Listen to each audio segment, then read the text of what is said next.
Hello students, in the last class we have discussed the menstrual cycle and the different phases of menstrual cycle.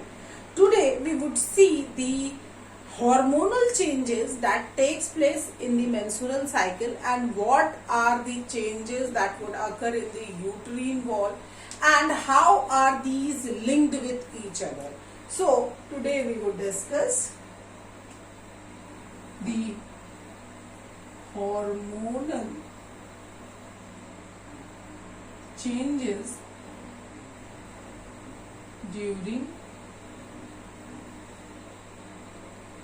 menstrual cycle. Now, in the last class, we have already discussed that menstrual cycle is the reproductive cycle which is seen in the primates, and we have said that this menstrual cycle is divided into three main phases and a day. So that we would link today with several points. So we would draw a diagram in which we would show changes in uterine wall. We know that the wall of uterus is the important part that is linked with the menstrual cycle, or among the wall of the uterus, the endometrium, that is the innermost layer, is linked with this menstrual cycle. So here we would discuss changes in uterine wall, and here changes in hormones.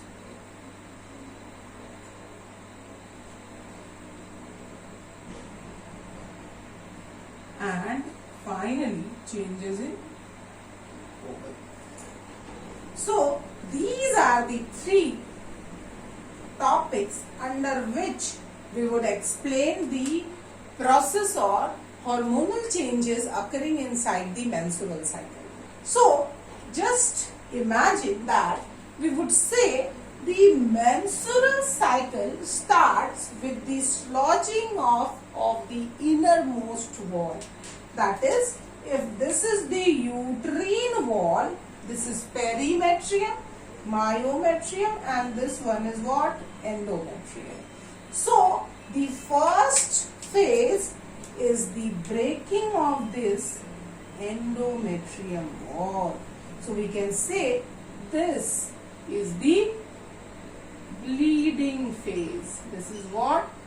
Bleeding phase, in which the sloughing off of endometrium wall, break down of endometrial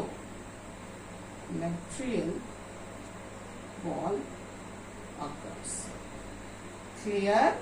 Now, why is this breakdown occurring? So here we would show the hormonal level. So we are showing this. This represents the low level of progesterone. Now, we would assume that during the starting of what?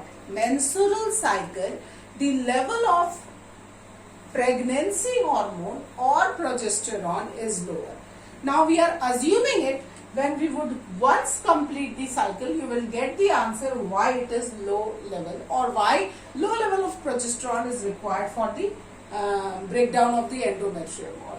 So when there is low level of progesterone, the breakdown of endometrial wall occurs, and that is represented as what? Bleeding phase, which occurs for 3 to 5 days of the starting of this menstrual cycle. Now what we are seeing, this low level of progesterone acts as a stimuli. What is it doing? It is acting as a stimuli, and it ultimately stimulates what? The hypothalamus. Now it is linked. What?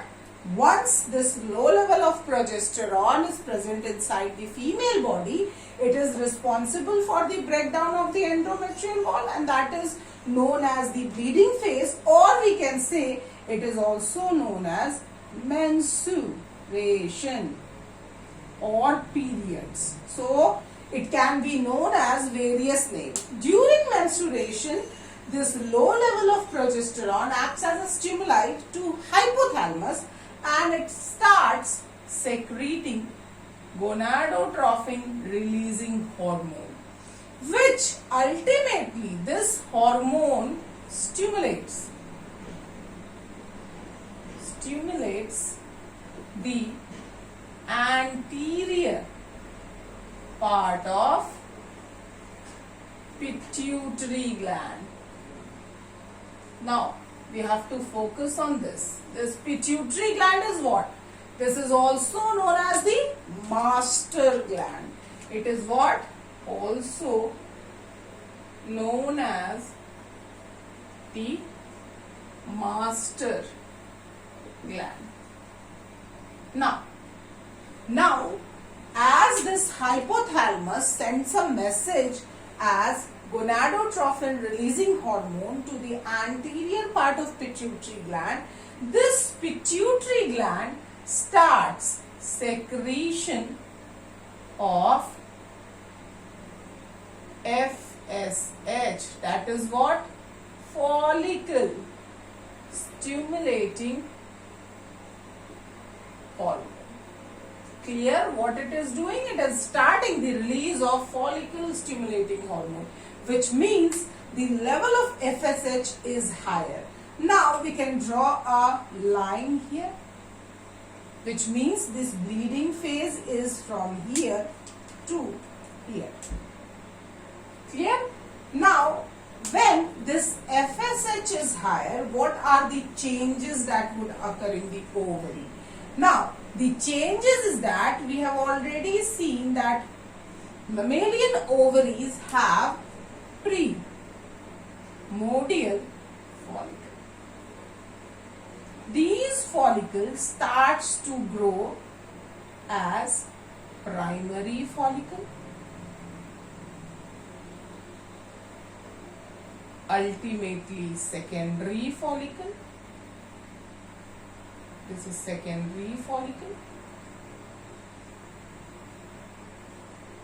tertiary follicle,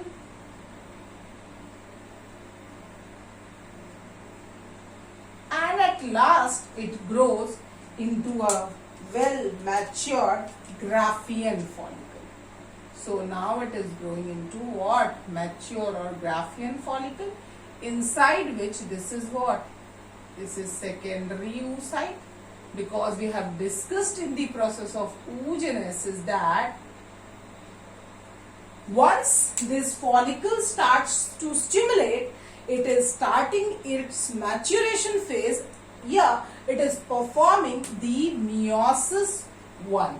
When it performs the meiosis 1, it divides or produces a haploid structure that is called secondary oocyte. Now this is known as mature follicle, or it is also known as Graafian follicle. Clear? Now this Graafian follicle would have a fluid film antrum. So this Graafian follicle is also secretory in function. This secretes estrogen, that is the female sexual hormone. So in the next level, this FSH is doing stimulation of the follicles, and this FSH is responsible for one more thing. What?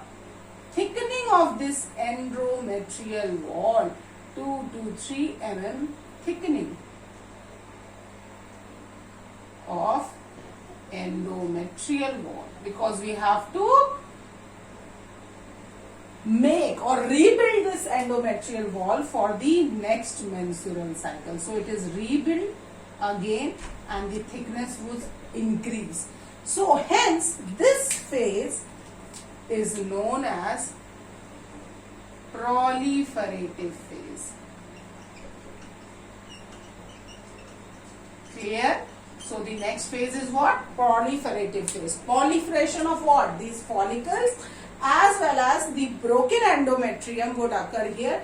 Now that endometrium would get thickened and follicle would stimulate. Now in this case, the level of estrogen is higher.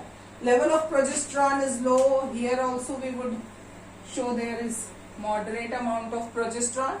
But we would say there is a higher level of what? Estrogen. High level of estrogen. Clear? Because there is a particle which is producing this estrogen. And we said this would occur for 3 to 5 days. Ultimately, this would occur for 10 to 12 days. And when we reach here, now again this high level of estrogen would act as a stimuli. It is acting as a stimuli. So it stimulates the anterior part of pituitary gland, this time to releases LH. That is what? Luteinizing hormone. Clear? First, low level of progesterone acted as a stimuli for the secretion of FSH. We would highlight this FSH. Then next, high level of estrogen acts as a stimuli for the secretion of LH. So now, during or after this phase, that is proliferative phase, we would show this level would be this low level of progesterone. But after this, we would show here that the level of LH is at its peak. What level of LH is at its peak? And it is called LH surge. What it is called? It is called LH surge. So on the 14th day, make it important. This is very important. On the 14th day of the menstrual cycle, there is highest level of LH in the body of the female, and the highest level of LH is responsible for this LH surge, and this LH surge is ultimately responsible for rupturing of Graafian follicle. So, please note this down that this LH surge is responsible for what? Bursting of this Graafian follicle. And once this Graafian follicle bursts, this process is known as ovulation. So, this is the ovulatory day. It is known as what? Ovulatory day. On this day, the process of ovulation, that is process of release of this secondary oocyte takes place. So, after rupturing of this Graafian follicle, it releases secondary oocyte in the fallopian tube. Clear? So, we would say that this rupturing of Graafian follicle occurred due to this LH surge, high level of luteinizing hormone, and once this gets ruptured, after rupturing, the level of estrogen becomes lower, and this structure would produce another structure called corpus luteum. Now, the ruptured follicles, these are what? Follicles from here. These would produce corpus luteum, and as we know, this corpus luteum is also responsible for secretion of progesterone. We are writing P for progesterone. Clear? So, we would say this corpus luteum, which is formed due to the follicles unition after this rupturing, now the fate of secondary oocyte would decide that next menstrual cycle would occur or not. So here we are writing fate of secondary oocyte. There are two probability. If that secondary oocyte which is released in the fallopian tube, it would meet sperm or it would not meet sperm. Two conditions would occur, or we can say fertilization would occur and fertilization won't occur. So we are taking two conditions here. If it meets with or rather interacts with sperm. If that secondary oocyte interacts with sperm, it converts into egg by completing meiosis 2. We said that this secondary oocyte was produced because of the completion of meiosis 1, but meiosis 2 has to occur. If it interacts with the sperm, then the meiosis 2 would occur and it would get converted into egg, and hence here fertilization occurs. So we are writing it as positive. Fertilization is occurring, so it is known as positive sign. Now fertilization occurs means that lady gets pregnant. So during the pregnancy there is requirement of this progesterone. So if this occurs, then corpus luteum persists. It would remain in the body and hence the level of progesterone remains higher. And as we know, for the menstrual cycles to start, the level should be lower. But here is high level. So next month the menstrual cycle would be blocked, and that is an indicator of pregnancy.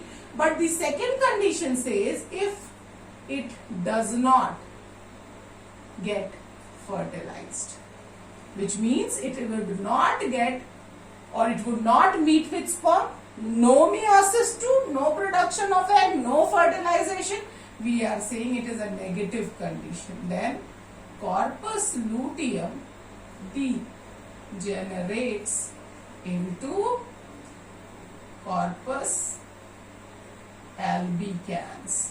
Clear?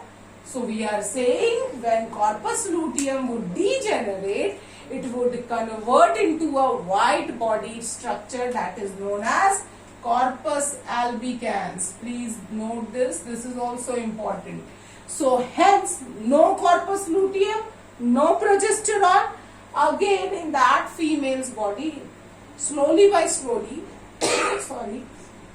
the progesterone level becomes lower, and when the progesterone level is lower, next again the new menstrual cycle would start. So this, after this, is known as luteal phase, hormonal changes that would occur. So we would see if secondary oocyte is getting fertilized, then this progesterone level is high because corpus luteum persists. That means it remains in the ovary, and if fertilization does not occur, this corpus luteum gets degenerated and converted into a white bodied structure which is known as corpus albicans, and hence no progesterone is produced, and slowly by slowly the level of progesterone get decreased. And we said, I have said in the starting of this video that we would assume now that there is low level of progesterone. Now it is clear how it has came again toward this. It is a cyclical process. There also, if no corpus luteum, no progesterone is produced, and we come towards this low level of progesterone, then in the next month again that menstrual cycle would start. No blockage of menstrual cycle means that lady is not pregnant. So blockage of menstrual cycle can be said to be an indicator of pregnancy. I am emphasizing it is indicator. It is not giving a confirmation that lady is pregnant, because blockage of menstrual cycle, lacking of menstrual cycle can be due to various reasons like poor nourishment, poor body health, poor body weight, poor growth of the body also, stress level higher. So we can say that blockage is an indicator. Now this is the whole flow chart of your hormonal changes, ovarian changes, as well as uterine wall changes that occurs during the menstrual cycle. Clear?